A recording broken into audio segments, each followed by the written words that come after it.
जय हिंद. नमस्ते विद्यार्थी मित्रांनो. मिस्टर अक्षय Bele S-P-P exam update या यूट्यूब चॅनलमध्ये आपणा सर्व जणांचं स्वागत आहे. या व्हिडिओमध्ये आपण SY B.Com semester 3 2024 pattern N-E-P pattern मधील इंडियन बँकिंग सिस्टीम या विषयाच्या क्वेश्चन पेपरचा फॉर्मॅट आणि important question for study purpose आपण बघणार आहोत. ज्या विद्यार्थ्यांनी बँकिंग स्पेशलायझेशन विषय घेतलेला आहे त्यांच्यासाठी हा व्हिडिओ महत्त्वाचा आहे. तर इंडियन बँकिंग सिस्टीम या विषयाला 2 क्रेडिट आहे. या विषयाची विद्यापीठाची परीक्षा 35 मार्कांची होणार आहे. यासाठी टाइम ड्युरेशन 2 तास आहे. पासिंगसाठी तुम्हाला किमान 14 मार्क पडणं अपेक्षित आहे. तर विद्यापीठाचा पेपर तुम्हाला मराठी ॲज वेल ॲज इंग्लिश लँग्वेजमधून येणार आहे. क्वेश्चन पेपरच्या पॅटर्नमध्ये काही इम्पोर्टंट इन्स्ट्रक्शन आहे, ज्यामध्ये तुम्हाला क्वेश्चन नंबर 1 कंपल्सरी सॉल्व्ह करायचा आहे. तर रिमेनिंग जे काही 3 क्वेश्चन आहे, म्हणजे question number 2nd, 3rd, 4th यापैकी कोणतेही 2 क्वेश्चन तुम्हाला सॉल्व्ह करायचे आहे. क्वेश्चन पेपरचा फॉर्मॅट या पद्धतीने राहील. फिल इन द ब्लँक्स तुम्हाला 5 मार्कासाठी असतील.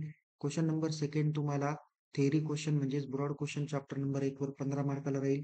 क्वेश्चन नंबर 3 हा चॅप्टर नंबर 2 वर ब्रॉड क्वेश्चन 15 मार्काला राहील. तर क्वेश्चन नंबर 4 तुम्हाला शॉर्ट नोट्स विचारल्या जातील. 4 पैकी कोणत्याही 3 शॉर्ट नोट्स तुम्हाला लिहायच्या आहेत. त्यासाठी 15 मार्क्स आहे. असे मिळून 35 मार्कासाठीचा हा क्वेश्चन पेपरचा फॉर्मॅट आहे.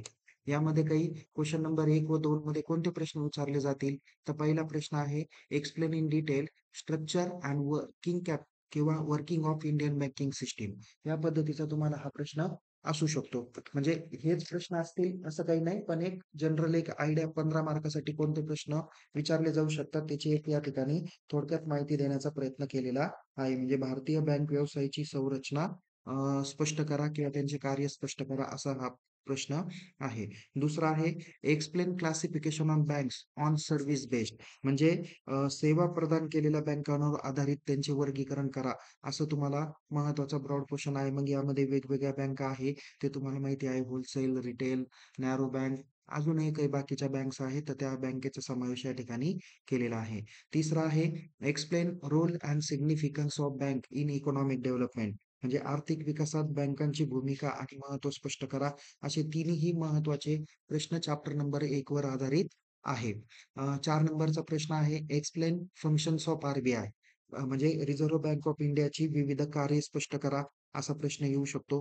नंतर आहे, explain credit control instruments that is qualitative tools and quantitative tools of RBI. म्हणजे रिझर्व्ह बँकेचे जे काही चलनविषयक धोरण आहे, ओके, संख्यात्मक धोरण आणि गुणात्मक धोरण, त्याची जी काही साधनं आहेत ती या ठिकाणी स्पष्ट करायची आहे. नंतर explain role of RBI in post covid economic recovery and financial stabilisation. यामध्ये कोविड नंतरच्या आर्थिक पुनर्प्राप्ती आणि आर्थिक स्थिरीकरणात भारतीय रिझर्व्ह बँकेची जी काही भूमिका आहे ती या ठिकाणी स्पष्ट करायची आहे. नंतर शॉर्ट नोट्सला तुम्हाला कोणकोणते प्रश्न विचारले जाऊ शकतील? तर तुम्हाला पब्लिक सेक्टर बँक आहे, ज्याला आपण सार्वजनिक क्षेत्रातील बँका म्हणतो. फॉरेन बँक्स म्हणजे काय आहे? परकीय किंवा विदेशी बँका. कोऑपरेटिव्ह बँक्स किंवा अर्बन अँड रूरल, ज्याला आर-आर-बीज आपण असं म्हणत असतो. यामध्ये सहकारी बँका शहरी आणि ग्रामीण किंवा आर-आर-बीज आर-आर-बीज जे काही बँका आहे, तर त्या बँका पण या ठिकाणी तुम्हाला उल्लेख केलेला आहे. नंतर आहे डेव्हलपमेंट फायनान्शियल इन्स्टिट्यूशन, ज्याला आपण विकास वित्तीय संस्था असं म्हणतो. नंतर आहे रिटेल बँक किंवा कॉर्पोरेट बँका. ओके. रिटेल बँका जे काही आहे ते किरकोळ बँका वगैरे म्हणतो किंवा रिटेल बँकिंग असं आपण म्हणूया. होलसेल बँका, ओके, म्हणजे घाऊक वित्तीय बँका, युनिव्हर्सल बँका. त्यानंतर नॅरो बँका आहेत आणि डिफरन्शियल बँक किंवा ज्याला स्मॉल फायनान्शियल किंवा स्मॉल फायनान्स बँक आणि पेमेंट बँक दाखवलेले आहे. म्हणजे भिन्न बँका, लघु वित्त बँका किंवा पेमेंट बँका दिलेल्या आहे. नंतर शेड्यूल आणि नॉन शेड्यूल किंवा schedule versus non schedule bank. त्याला आपण सूचित बँका आणि बिगर सूचित बँका म्हणतो. हा प्रश्न कदाचित ब्रॉड क्वेश्चनला पण विचारला जाऊ शकतो. नंतर आहे established and evaluation of RBI. म्हणजे रिझर्व्ह बँक ऑफ इंडियाची स्थापना आणि उत्क्रांती. तसा हा प्रश्न काय ब्रॉड क्वेश्चनला नाही, पण एक शॉर्ट नोट्सला पण विचारण्याची शक्यता आहे. पुढे आहे ऑर्गनायझेशनल स्ट्रक्चर ऑफ आर-बी-आय.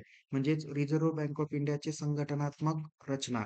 नंतर ऑब्जेक्टिव्ह ऑफ आर-बी-आय म्हणजेच रिझर्व्ह बँक ऑफ इंडियाची उद्दिष्टे.